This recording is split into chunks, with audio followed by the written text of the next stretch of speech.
It is Saturday, September 7th. You know, it's the big weekend of the U.S. Open in New York City. More on that later, but welcome to our broadcast. Let me welcome CNN contributor and commentator, syndicated columnist, and I consider to be one of the most balanced voices on television, SHERMICHAEL Singleton. SHERMICHAEL, welcome to our broadcast. Hey, Armstrong, thanks for having me. Thank you for joining. You know, Labor Day, you have said, I've been watching some of your commentary on CNN, and you said that the election will not really start until Labor Day. Give us an overview of Harris and Trump going into the last days of this election. Yeah, well, let's start with Harris, right? So Vice President Biden was really struggling. Donald Trump was increasing his lead rather precipitously for weeks.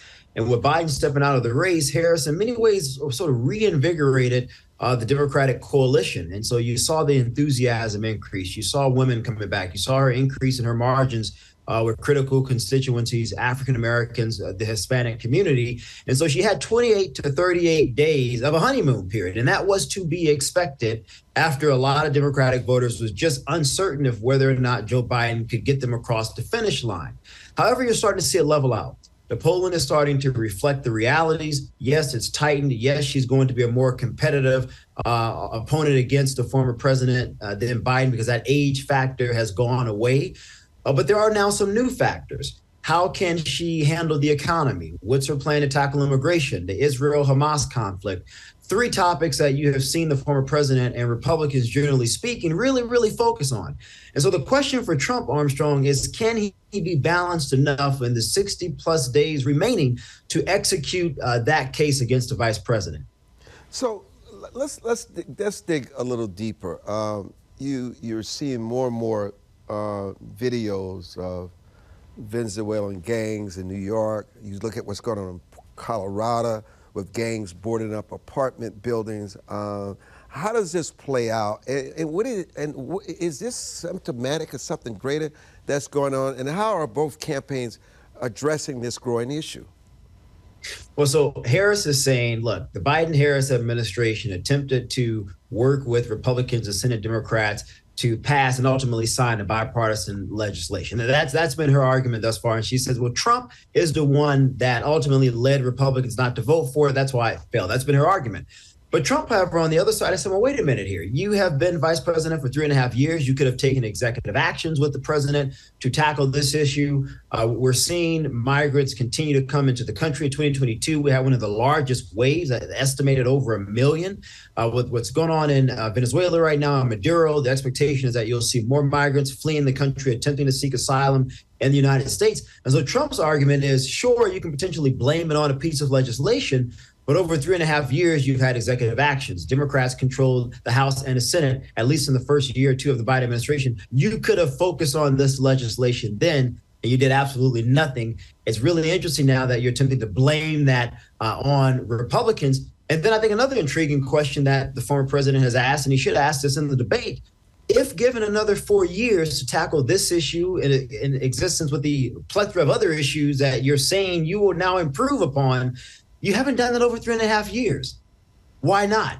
Sure, maybe you're not in the driver's seat, but you're certainly in the front passenger seat with President Biden. Can the American people actually expect and believe that these promises that you are delivering will somehow bring reprieve to their plight, whether it's economically, to their plight in terms of border security, or to the concern, Armstrong, that we may see ourselves in another long and expensive international conflict, which appears to be inching closer towards day by day. And so on those questions, I think the vice president has struggled to answer or provide realistic answers to many of the American people's skepticism on a lot of those fronts. But again, you have to go back to that fundamental thing that I said a few minutes ago. Can Donald Trump be disciplined enough to execute that case? I think if he can, then he potentially wins this race. There's a reason, Armstrong, that despite a month of incredible coverage, meteoric rise for the vice president, the race is still close. Some analysis says it's too close to call. Some say within the margins of error. And you're looking at critical battleground states such as Pennsylvania. There's still 16% of voters in that state that are saying, we don't know which way we're going to go. That's a must win for both camps. And so this race is definitely tied in many ways. It's certainly more competitive, but I would argue it's still Donald Trump's to lose. So, SHERMICHAEL, there is no question that the vice president has been the president's co-pilot for the last 4 years. You certainly cannot separate this. But in the tragedy that just occurred in Georgia, where someone who was on the radar of law enforcement, but yet they could do nothing about this until you actually commit a crime. And then you hear people say there are all kinds of protections for these kids when they have these violent streaks and when they post things online, that there's very little that parents or law enforcement can do until you have another tragedy. How will both candidates address what recently happened in Georgia? Well, look, Harris is going to take the position that Democrats typically take, which is we should, quote unquote, ban assault weapons, AR-15s. If you take them off the streets, out of people's homes, then children will be safe, communities will be safer. That is their argument. I have a lot of disagreement with that argument. On the other side, Republicans and likely Trump will say, well, should we promote or sign into law legislation that restricts or limits law-abiding citizens' ability to own these types of weapons? I think the question becomes more so, Armstrong, well, shouldn't the parents have done more to secure the firearm? We saw in a recent case several months ago, the first time in this country's history, where the parents of a child who committed such a travesty were actually charged and found guilty because they were held liable. A jury decided, well, you were in possession of this weapon. You purchased the weapon. Then you were ultimately responsible to secure said weapon. And so I think Republicans can take that track while protecting the Second Amendment rights of a lot of law-abiding citizens. And I'll remind your audiences here really quickly, there are over 1 million unregistered gun owners in this country in places like Georgia, Arizona, Nevada, Pennsylvania, Wisconsin. There are around 800,000 of them who are unregistered. There's one group, Vote for America, that's doing this very interesting work of trying to find out where these voters are, engage with them, and ultimately penetrate them to get them registered to vote for Trump in November. So Trump has to be very, very careful in his messaging and the position he ultimately takes here, because the last thing you want in what will be a marginally close race is to turn off voters who are likely to vote for you. What does Vice President Harris's running mate add to the ticket, as well as Trump's running mate? And where are they both vulnerable, if they are? That's a good question. Let's start with J.D. Vance first. I probably would have advised a former president to go in another direction. I don't think it was necessary for him to sort of double down on someone who already adds where he adds. Again, you're looking at a race that was decided in 2020 across 4 states, less than 100,000 votes, give or take 80,000, some estimates 41,000.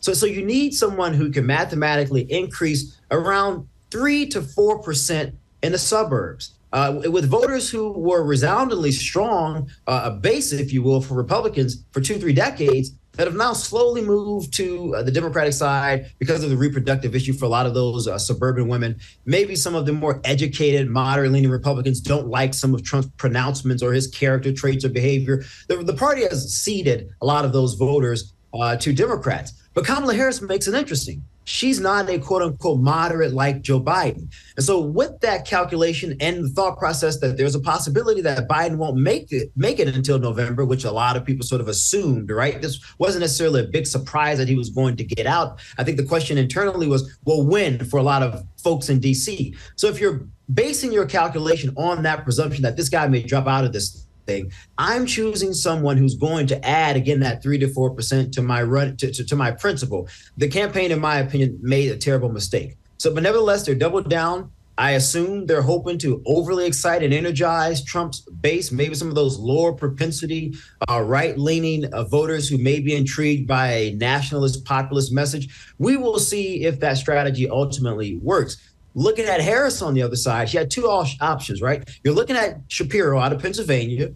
You want to win Pennsylvania. It's a must win. She cannot get to 270, Armstrong, unless she wins the state of Pennsylvania.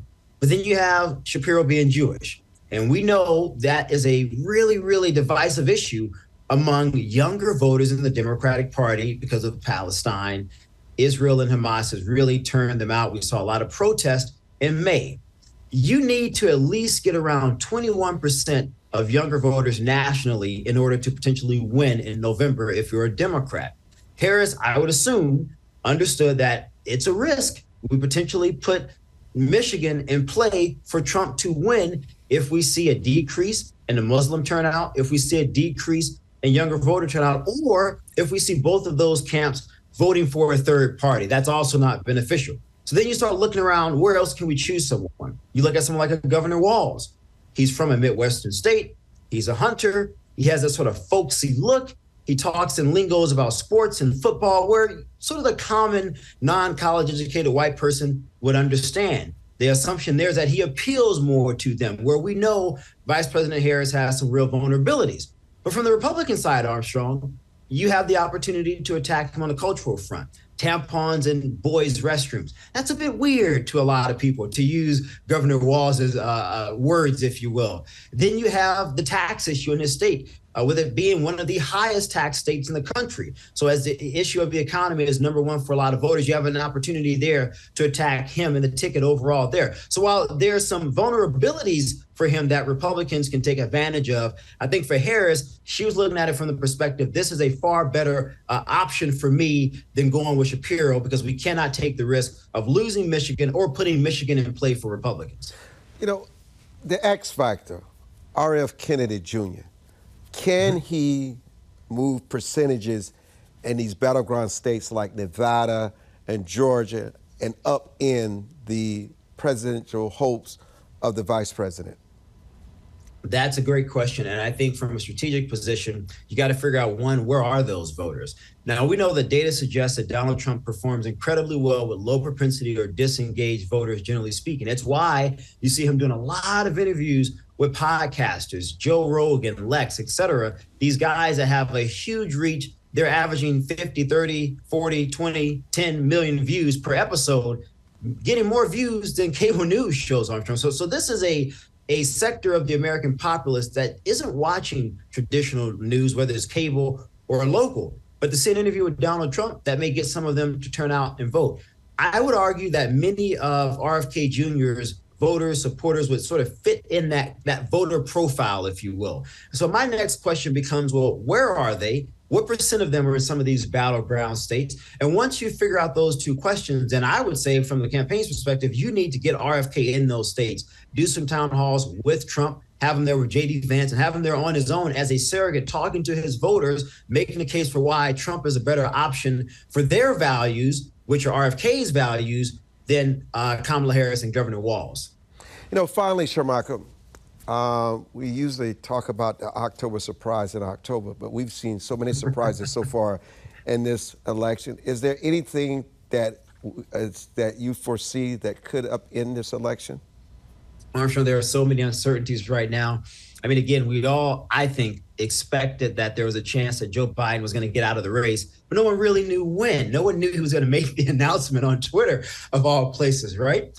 But then again, you mentioned the migrant issue. We don't really know what's going to happen with Venezuela. We don't know if we're going to see a wave of migrants come in the next several weeks or by October. We also don't know what could occur with Israel and Hamas and Iran. Could we see the Houthis launch some attacks, or Hezbollah launch some attacks against Israel, then Israel needing to respond? So that's an unknown factor. And then something that I think is really, really interesting that's not getting a lot of attention. We know that the Ukrainians are now in Russia. They're asking the United States for permission to use the arms we've given them against the Russians inside of Russian territory. I suspect, I'm not a military analyst, but strategically speaking, you would suspect that Vladimir Putin would eventually respond to that. How does he respond, Armstrong? When does he respond? And by what means does he utilize to respond? Is that chemical weapons, biological weapons, or something even worse? We don't really know. So they're like the known unknowns, to borrow the Donald Rumsfeld old phrase. And those things could absolutely shake up this race. Kamala Harris is still the sitting vice president. And the American people would have the expectation, if one of those things occur, that she's going to be able to handle them and have solutions to if elected president to solve them, to bring a resolution to them. I'm not necessarily sure that she would be prepared to provide an in-depth answer to any of those three crises if they were to occur. And that's something, again, that could shake this thing up. And then from Trump's perspective, you're looking at this and, well, wait a minute here. When I was president, we didn't have these issues in terms of international conflicts. You weren't worried about World War III, as Trump often likes to say. And as he would say, I'm going to figure out a way to bring a resolution to this conflict with Israel and Hamas. And so there's some very concrete and I guess tangible things here from Trump's perspective that I think an October surprise would benefit him, but something that would also be very, very detrimental potentially to Kamala Harris's campaign if one of those things occurred. SHERMICHAEL Singleton, thank you so much for joining us. When we return, lawyer extraordinaire Scott Bolton will be joining us, and political strategist Raynard Jackson will join us. That and much more on this edition of the Armstrong-Williams Show. Thanks, Armstrong. Thank you, guys.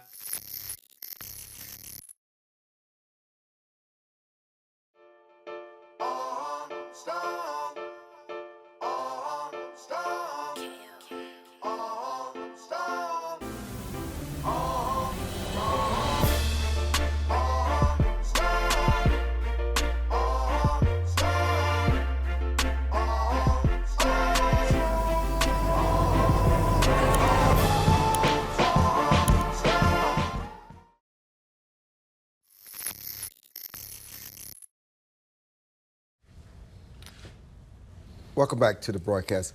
A. Scott Bolton is one of those super lawyers, former the Democratic Party here in our nation's capital. We welcome him to the broadcast. And also Raynard Jackson, syndicated columnist, political strategist, and unapologetic. We welcome you both. Scott, unapologetic what? Republican? I think you left that out. Free. He's a free man. You ever heard of the Freedmen's Bureau? Yeah. He's a free man. So let me you know, Raynard is very interesting. You know, this is our first show back since August. And, you know, as I was preparing for today's show, it was very interesting. You know, everybody talks about this election now. And I was listening to the chatter outside the studio, and someone made the statement, how in the world can anybody vote for Donald Trump?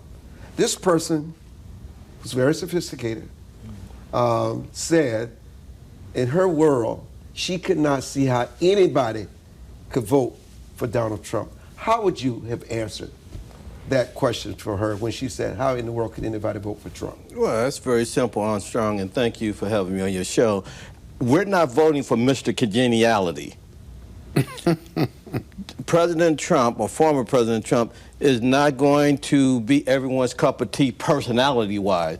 But Armstrong, it's like a night and day difference if you're voting on substantive issues, the economy, illegal immigration, foreign policy. You got Trump, who has a 4-year track record of keeping America safe for 4 years. There were no new engagements militarily under Trump. You had a booming economy. The border was under control versus a ticket who wants to put tampons in boys' bathrooms. And that's what they're running on. And she wants to, Kamala Harris, the vice president, wants to tax unrealized gains on capital assets. She's backtracked on that, though. Well, she's backtracked on everything. I mean, Michael Jackson would be proud of her the way she moonwalks. Scott, Scott,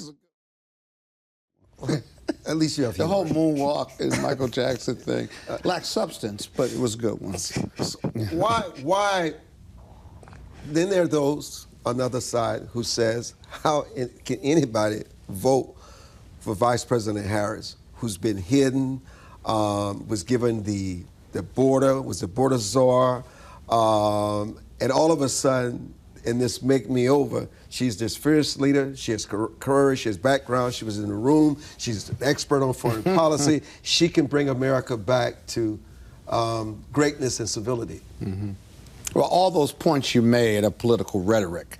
The political reality is that Kamala Harris was never the border czar. She was chairing a committee on policy on the root causes of it. Republicans can say what they want.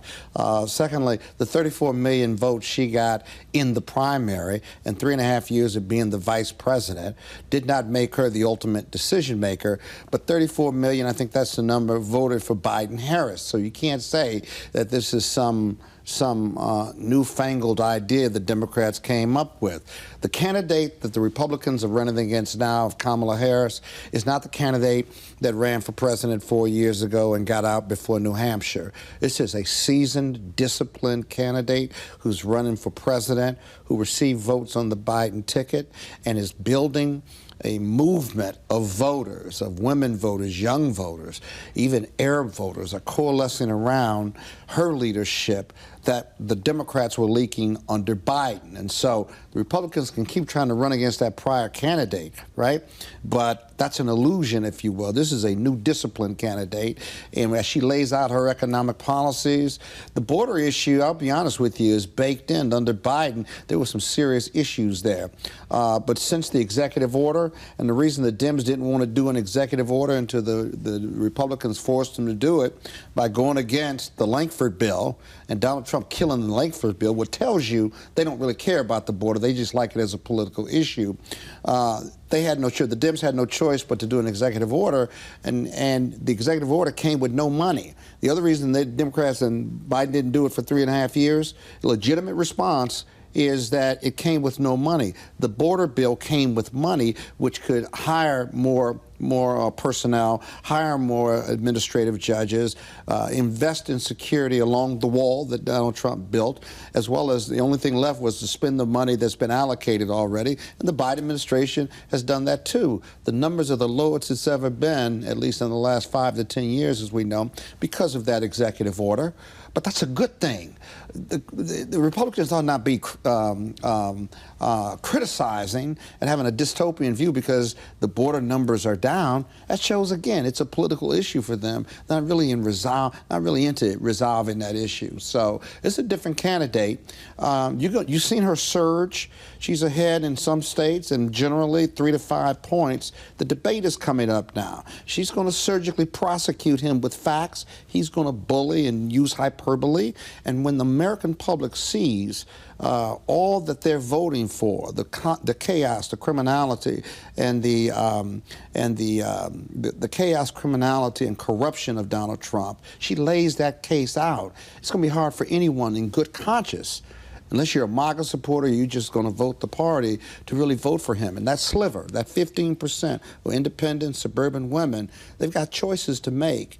And my gut is, after these debates, if there's one or more, they're going to be choosing and surging towards the movement of Kamala Harris and not towards the dystopian view of Donald Trump and how bad America is. America's got the greatest economy in the country and the greatest recovery from COVID in the world.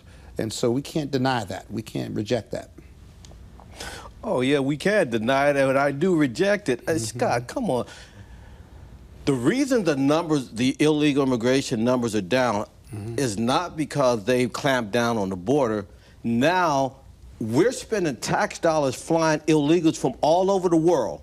They're bypassing the border. They're flying into Philadelphia, Washington, D.C., St. Louis, Missouri, and they're not being counted in those numbers. So there's been no decrease in the amount of illegals coming into the U.S. One of the things I often... But you agree that there's an executive order. No, he didn't interrupt. He didn't right? interrupt you. Please let him finish. Thank you. Well, no. There's not the Homeland Security Secretary Alexandria Mayorkas has already admitted in front of Congress that they're fudging the numbers, the official numbers. So that's not even subject to speculation there. And then number two, on the economy, remember, the Biden-Harris ticket are not creating new jobs.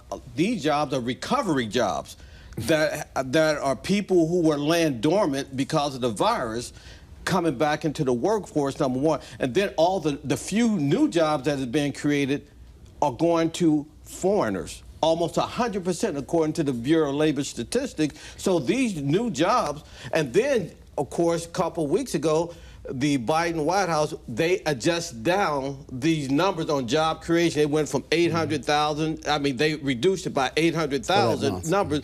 And so this administration has been fudging the numbers all along. Juxtapose that with Donald Trump in 4 years, a thriving economy. Our employers couldn't hire enough people. People were making a livable wage through market forces. It wasn't a mandated a salary, what you all would call a livable wage. And so people had no complaints under Trump. Now almost everything imaginable is going wrong with America. You know, I want to take another thought. Talk about making people feel secure with the vice president and her running mate on the issue of foreign policy?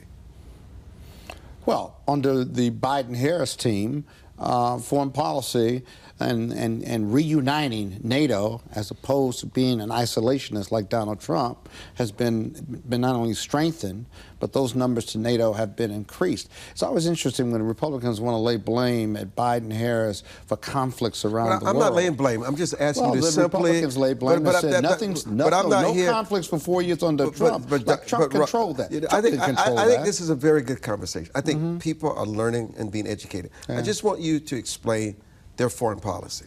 Well, I think they've laid out their foreign policy, or they should. But so what did they lay out? Well, you can go to a website. You can go to the What White about House people policy. who don't have access to internet? I can't speak for the administration on their entire foreign But policy. I'm asking you, what should their foreign policy be? We assume that people have technology and internet, but a lot of people sometimes watch TV to get their information. If somebody's listening to Scott today, what would give them comfort in the Harris-Walz foreign policy? The U.S. is the strongest member of NATO, which is a partnership of foreign countries that would support each other if their sovereignty or if wars ever encroach. If Russia or Iran or someone comes against one country, then they come against all countries, and they're a united force to defend the boundaries and the independence of all of the members of NATO. That's first thing, and then secondly, we certainly have Israel has a right to defend itself, but Israel has the right also to prosecute the war against Hamas in a responsible way. In one hand, we certainly are arming Israel. On the other hand, Hamas drives this war. I started it, but more importantly, they could just simply release the hostages and make this war go away through a peaceful process. That being said, Israel has not always prosecuted this war in a responsible way. Whether it's 40,000 or 60,000 civilians of Palestinians who are not Hamas have been killed. Israel has bombed peace workers. They've even killed accidentally hostages, if you will. And I think we can agree that the destruction or the number of people killed as part of this war, they could have done a better job in that regard. In regard to Ukraine, the Biden White House is 1,000% behind Ukraine. They've got a big issue coming up because Ukraine has just invited Russia, and historically and by agreement, our weapons can't be used against Russia in Russia. And so it looked for Ukraine to say, yeah, but this is giving us leverage. You got to let us use your weapons to stay there or to go deeper into Russia. We're not into invading sovereign countries just on some willy-nilly or some philosophical dispute. But that being said, those are the three big pillars of the Biden-Harris foreign policy, and especially NATO should make everyone feel a lot safer. This is the Armstrong Williams Show. We're going to take a break, and we'll be back. Don't go away. It is easier to build up strong children than to try and repair broken men. The streets are plagued with crime, violence. There's a lot of poverty, and it's all a result of lack of education that's happening in our schools. So it really is a crisis. We come from very different political perspectives, but we've come to the same conclusion, and that is there is a crisis in the classroom. Children are being deprived of quality of life because they're being deprived of a good education. We must solve this problem. It's incumbent upon all of us to join hands together to get this done. We can't afford to wait one more day before we address these issues, because every day we lose another child. Let's stop the politicking. Let's stop the games. Let's really do something to give these kids a real chance at life and being a part of that American dream. We need accountability for funding. Many of the districts where you're seeing very low test scores, students graduating with very low literacy and math comprehension rates, they are receiving a lot of funding. So where is the money going where our kids aren't being adequately educated? If you believe every child is deserving of a quality education, please go to educationjusticefoundation.com.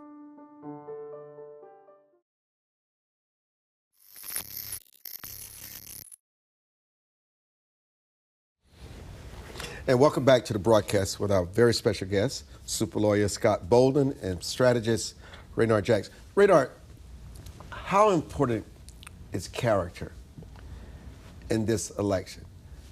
Will there be voters turned off when the J.D. Vance says, when you're talking about Afghanistan, Kamala Harris can go to HELL? When Donald Trump says she's dumb, and then she talks about she's beautiful, and then the things that she's the personal invectives. You know, there are certain people that want civility, they want respect, they want decency, they want honor to the presidency. Can Donald Trump find the discipline and the words that shows that even at his stage in life that he can be in presidential in all aspects, because there's a certain segment of society that wants it. How important is that to this election? Well, I think those are one of those intangible factors. Even if you agree with, say, President Trump on the issues, I think the vote is going to be so close. That issue you're talking about, the character, it's almost like pornography. You can't define what character is, but everyone knows when they see it or when they don't see it. Or when they're not hearing it. Right, exactly. And so I think President Trump needs to be careful, because he's got to show that presidential stature, especially being a former president. People expect that.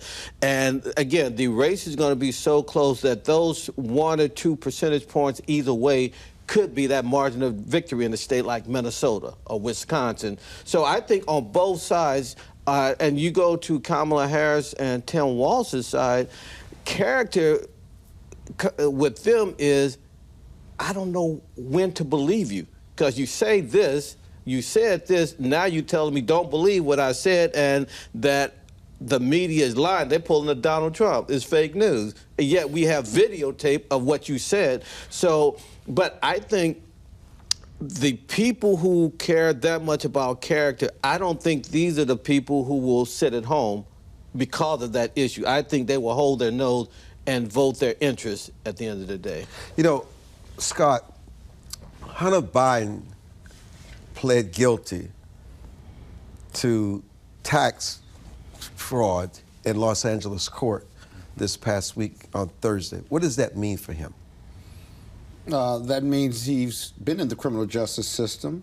That means he hired new lawyers to take that plea, and he's going to be interviewed by the probation department, and then they're going to make the case. His defense team will advocate for the most lenient sentence possible.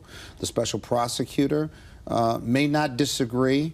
A lot of pressures off, political pressures off this combustible trial, if you will, because Biden's not running. He still has the Biden name, but the notoriety of this case was only for political purposes because of Biden being president, and the kind of witch hunt investigations by the House and various committees that turned up absolutely no criminality. Remember, Hunter Biden was charged with violating gun laws, registration gun laws, and he was prosecuted for tax evasion. Nothing about running a Biden crime family or being on the take or bribes or anything, or shaking down foreign leaders and stuff. So I think it's all water under the bridge right now. I don't think American voters really cared about it that much to begin with. But the reason I say all of this is because Trump gets 46, 47% of the vote. He's never gotten more than that. And the idea that somehow he can get those independents or those double naysayers or those double haters or anybody out there is wishful thinking. Hope springs eternal. Because of his personality, his lack of discipline, he could score some points just sticking to policy. I mean, I disagree with the whole immigration piece and stuff, but I got to tell you, if he was effective and disciplined, you know, this race would be about those policy issues: immigration, inflation, crime. You know, you could have a substantive debate. The problem with that is, one, he's not disciplined, but we are so divided in this country that personality matters. Character does matter, right? But the two sides are so divided, the MAGA supporters are going to vote for Trump no matter what. He could shoot somebody on New York Avenue or Fifth Avenue and still be voted upon. The Democrats have shown under Harris that she can grow, that young people, all the constituents, the coalition was leaking, the Democratic coalition, they've all coalesced around her now. You even got white moderate Republicans, white dudes for Kamala, and white suburban women for Kamala, Republican women for Kamala. This says that it's a movement. This isn't some honeymoon period. You may be 30 days, but we only got 60 days to go. And they've raised $540 million. She's spreading out this lead nationally, but in these states, in the swing states, it's still close. But this debate is going to be huge, probably bigger than the first debate when Biden stumbled, because people are going to focus. You're going to have millions of viewers, right? And they're going to see a dichotomy of leadership, of character, and policy, and they're going to have to vote. And my gut is the negative energy coming from Donald Trump, if he starts to bully or use hyperbole or attack her as a woman or her racial heritage that nobody really wants to hear about, even the Republicans don't want to hear about that, they've said as much, and then she prosecutes the case in regard to 34 felonies and being found liable for sexual abuse, financial fraud, and tax fraud. I mean, these are two really distinct leaders, distinct candidates, distinct parties that America has to choose whether it wants to go back or go forward. My bet is they're going to go forward. Let's talk about the down ballot, the Senate, the House, the legislature. Right. Before I answer, let me quickly respond on the Hunter Biden issue. Here's going to be how the Hunter Biden situation is going to impact this presidential election. If I'm Donald Trump, Tuesday night the debate, I will ask Vice President Harris, would you support if the president were to pardon his son, which is going to happen since he's not running again. He has no political capital to lose. He's going to pardon his son between now and January. Trust me on that. Down ballot, I think if Trump wins convincingly in Ohio and Pennsylvania and Michigan, I think he has coattails to pull those Senate candidates especially, and some House races.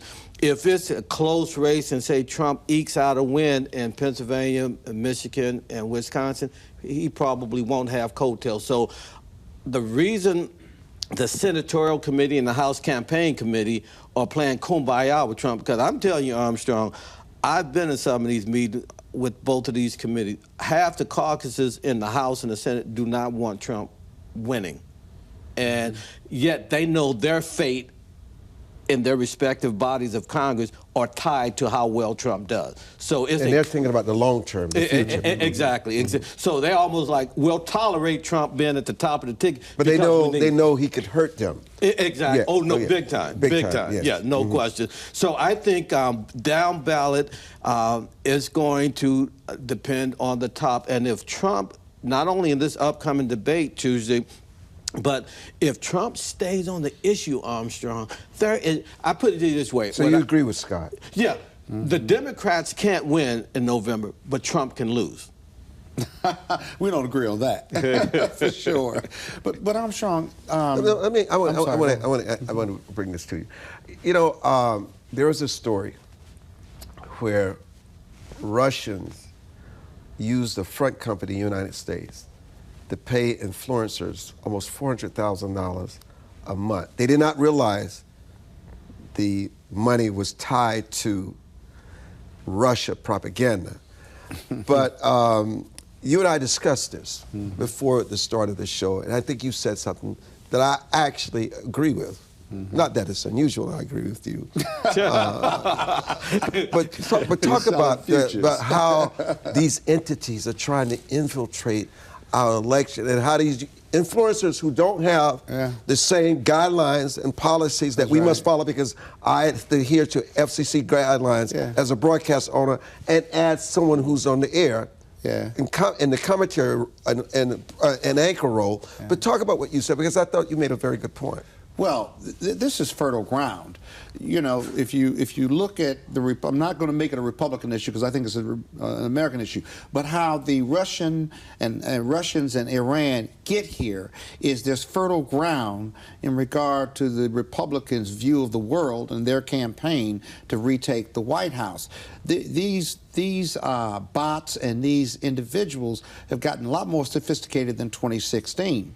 Secondly, because now they've set up a company, they put $10–15 million into it, they've hidden where the money is, they've hired conservatives who share the Republican view, which is also the Russian view of why they would want Trump to win. They sought to exploit inflation, crime, race and economic issues, as well as the border. Right? So you have a lot of Republican commentators and influencers who share that view. Now, I don't think this tenant company knowingly engaged with these undercover Russians who were agents and spies for the Russians, but the investigation continues.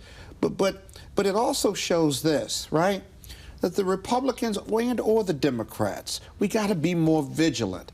If somebody's going to pay you $400,000 a month to put up some bots or to put up some videos, if you will, or postings on social media, you got to take a second look. If they're going to pay you $100,000 and you're an influencer just to put up one posting that shares that view, including Ukraine, by the way, that's the other issue, because they, you know, many Republicans don't want to spend any more money on Ukraine. Russia doesn't want us to spend money on it. That's the only reason the Ukrainians are in the war anyway.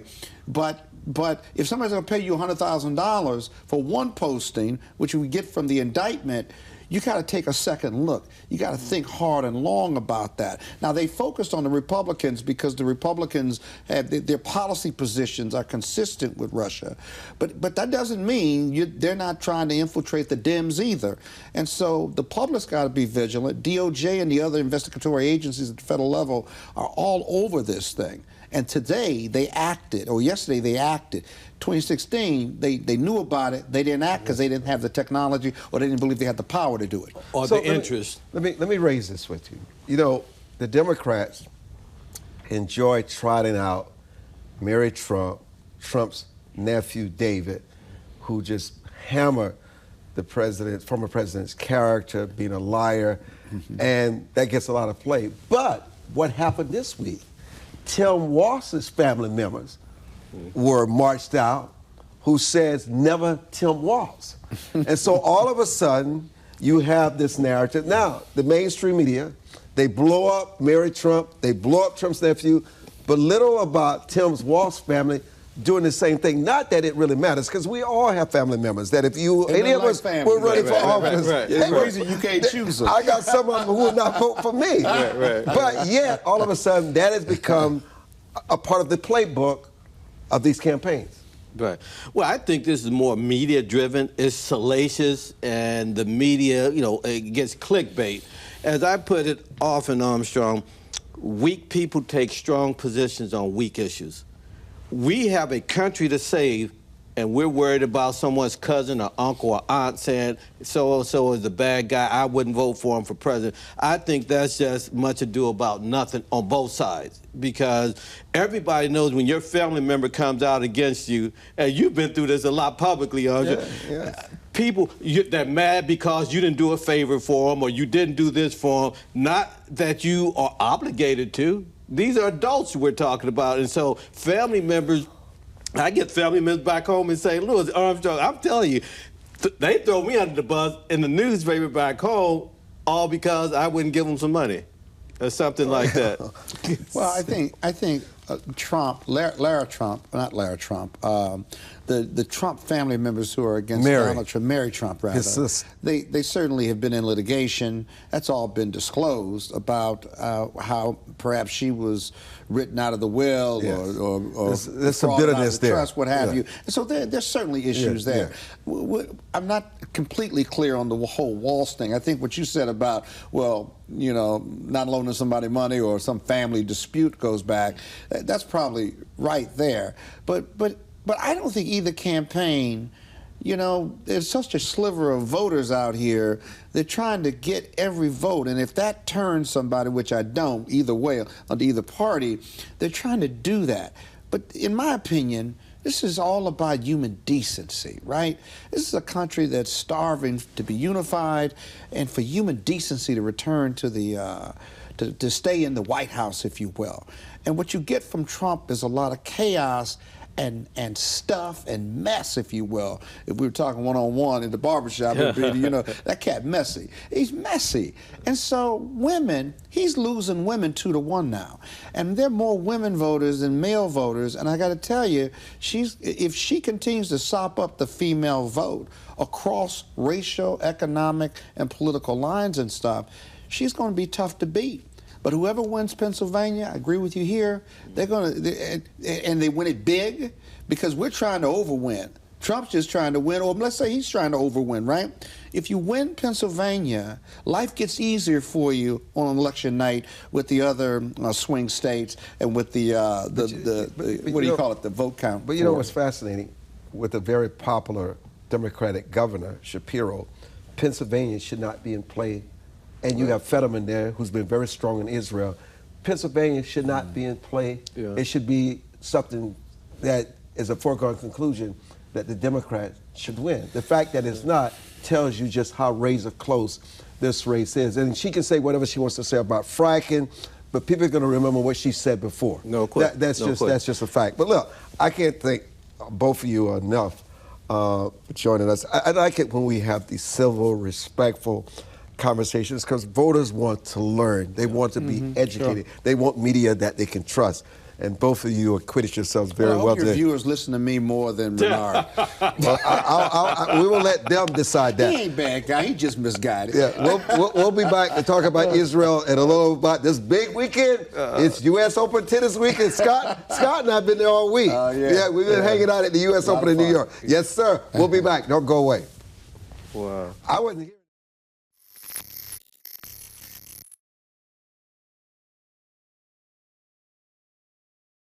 As a home buyer, you need a lender who cares about your home ownership dreams. United Security Financial has been helping families secure their dream homes for 30 years. We're a national fair practice lender that provides affordable mortgages and low down payment programs to eligible home buyers. To learn how United Security Financial can help you secure your dream home, call 1-800-373-4186.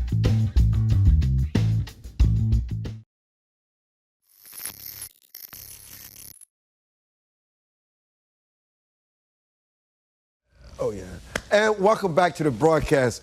Robert CHERNIN, chairman of Israel Appreciation Day. What inspired the creation of Israel Appreciation Day, and what are its main goals for 2024?